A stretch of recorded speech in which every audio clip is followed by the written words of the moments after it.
नमस्कार, आदाब, सत श्री अकाल, जय भीम, जोहार। मेरा नाम है नवीन कुमार। क्या पत्रकार शासन, पुलिस और विधायक के कामकाज पर सवाल उठाएंगे तो उन्हें कोई थानेदार उनके घर से उठाकर नंगा कर देगा? क्या कोई आरटीआई एक्टिविस्ट उनकी पोल खोलेगा तो कोई दारोगा उनके कपड़े उतरवा लेगा? क्या कोई लिखेगा कि किसी आदिवासी की जमीन कब्जा की जा रही है तो पुलिस वाले उन्हें नंगा करके लॉकअप में बंद कर देंगे? मुझे पता है आपका जवाब क्या होगा, लेकिन ये सारी घटनाएं घटी हैं, इसी देश में घटी हैं। 1983 में टी रामाराव ने एक फिल्म बनाई थी, अंधा कानून। लेकिन अगर मध्य प्रदेश से आई तस्वीरों को उन्होंने देखा होता तो उन्होंने फिल्म का नाम कर दिया होता शिवराज का नंगा कानून। दो तस्वीरें मध्य प्रदेश से सामने आई हैं। ये तस्वीरें हिला देने वाली हैं। दोनों ही तस्वीरें सीधी जिले के एक थाने से आई हैं। पहली तस्वीर में 8 लोग खड़े हैं और सबके कपड़े उतार दिए गए हैं। साफ समझ में आता है कि यह थानेदार का कमरा है। एक तरफ उसकी मेज लगी हुई है और दूसरी तरफ सोफा रखा हुआ है। दूसरी तस्वीर में यह सारे लोग ऐसी ही हालत में लॉकअप में बैठे हुए हैं, जमीन पर, फर्श पर। लॉकअप के सीखचे की परछाई आप साफ देख सकते हैं तस्वीर में। इनमें से ज्यादातर लोग डिजिटल पत्रकार हैं और कुछ आरटीआई कार्यकर्ता। इन सब का कसूर यह है कि वो अपने अपने तरीके से शासन प्रशासन की खामियां निकालते थे।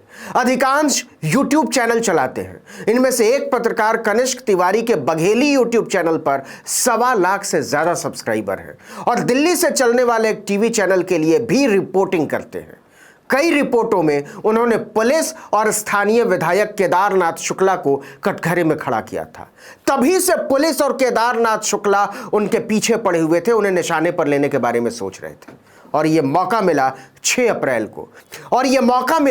अप्रैल को पुलिस ने उनके इशारे पर कनिष्क और उनके साथियों को पहले उठा लिया, फिर वो थाने में ले आती है उनको। दारोगा उन्हें देखते ही भड़क जाता है और अपने मातहतों को उनके कपड़े उतारने का हुक्म देता है। उनके मोबाइल फोन छीन लिए जाते हैं और इसके बाद उन्हें प्रताड़ित करने का एक सिलसिला शुरू होता है। पुलिस एक कहानी बनाती है और एफआईआर दर्ज करती है। एफआईआर की भाषा पर गौर करेंगे तो आपकी समझ में आ जाएगा कि शिवराज का नंगा कानून कैसे पत्रकारों और मानवाधिकार कार्यकर्ताओं, आरटीआई कार्यकर्ताओं के लिए हृदय विदारक बन गया है।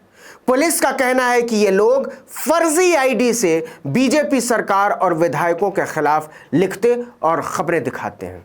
वाह, क्या बात है। जो सबसे ज्यादा परेशान करने वाली बात है वो ये कि अपनी ही गुंडागर्दी की तस्वीर पुलिस वालों की तरफ से सोशल मीडिया में फैलाई जाती है। ये अभी तक ऐसा मवाली करते रहे हैं, गुंडे करते रहे हैं, सिरफिरे करते रहे, दंगाई करते रहे हैं, लेकिन शिवराज के नंगा कानून में यह पुलिस थानों से हो रहा है।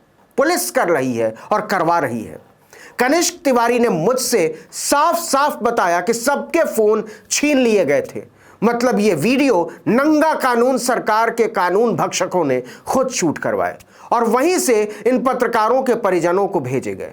18 घंटे तक पत्रकारों को लॉकअप में प्रताड़ित किया गया और फिर छोड़ा गया। लेकिन उनके लॉकअप से निकलने से पहले ही नंगा कानून की तस्वीरें सोशल मीडिया पर बुरी तरह से पसर चुकी थी। कमाल तो यह है कि एक दिन पहले ही दिल्ली के प्रेस क्लब ऑफ इंडिया में बलिया के पत्रकारों को गिरफ्तार किए जाने के बहाने न्यूज लॉन्ड्री के पत्रकारों के साथ दिल्ली में हुई बदसलूकी के खिलाफ डीजी पब की ओर से एक अंग्रेजी जमावड़ा लगता है और उसी रात मध्य प्रदेश में पत्रकारों को उठा लिया जाता है, उन्हें नंगा किया जाता है और पीटा जाता है। लेकिन इस पर पत्रकारों के बड़े बड़े संगठन चुप्पी साध जाते हैं।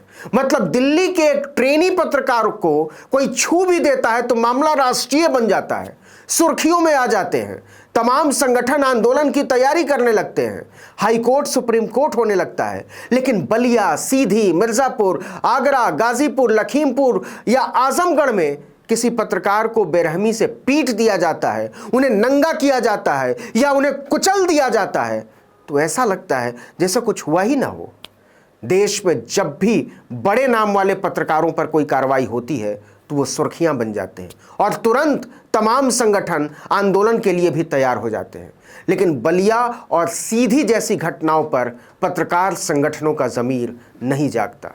याद कीजिए, जब उसी मध्य प्रदेश में भास्कर के दफ्तरों पर छापे पड़ रहे थे, पूरे देश में ऐसा हंगामा मचा था कि लगा कि यह पत्रकारिता के अस्तित्व पर ही हमला हो। एक लंबा चौड़ा स्टेटमेंट जारी किया था भास्कर ने, लेकिन उसी मध्य प्रदेश में 8 पत्रकारों को थाने में नंगा करके पीटा गया, उनका फोटो सेशन कराया जाता है और भास्कर में एक खबर तक नहीं छपती। कथित राष्ट्रवादी पत्रकारिता के इस दोहरेपन को समझे जाने की जरूरत है। ऐसा लगता है जैसे नरेंद्र मोदी ने टिकटॉक को तो बैन कर दिया था, लेकिन वायरल होने की भूख ने पुलिस थानों का टिकटॉकीकरण कर दिया। यह अपने अंदर का दबाव हो या बाहर की सत्ता का, लेकिन थानेदार वायरल होने के लिए मरा जा रहा है। आपको याद होगा, पश्चिमी उत्तर प्रदेश में कुछ दिन पहले ही एक थानेदार एक आरोपी को पकड़ने के लिए बुलडोजर लेकर पहुंच गया और बाकायदा इसको शूट करवाकर सोशल मीडिया पर डलवाया गया। क्या यह सिर्फ एक इत्तेफाक है कि प्रेस की आजादी के मामले में भारत 142वें नंबर पर आ गिरा है? इसी फरवरी में आए लोकतंत्र सूचकांक में भारत 46वें नंबर पर त्रुटिपूर्ण लोकतंत्र की श्रेणी में है। रिपोर्टर्स विदाउट बॉर्डर्स ने अपनी रिपोर्ट में लिखा है कि मोदी सरकार ने मीडिया को पूरी तरह से नियंत्रित कर रखा है। मामूली घटनाओं में पत्रकारों को गिरफ्तार कर लिया जाता है। ये कमाल नहीं तो और क्या है कि 4 लोगों को कुचल देने का आरोपी, जिसे सरकार की अपनी एसआईटी हत्यारा बता रही है, उसे जमानत मिल जाती है और नकल माफियाओं को बचाने के लिए पर्चे को उजागर करने वाले पत्रकारों को जेल में डाल दिया जाता है। बलिया के पत्रकारों को गिरफ्तार करके आजमगढ़ की जेल में रखा जाता है और उनसे पत्रकार होने का सबूत मांगा जाता है। सरकार हर उस आवाज को कुचल देना चाहती है जो उसके काम धाम पर सवाल उठाते हैं, जो जनता के दुख दर्द की बात करते हैं, आम आदमी से जुड़े असल मुद्दों को मुख्य धारा में लाने की कोशिश करते हैं।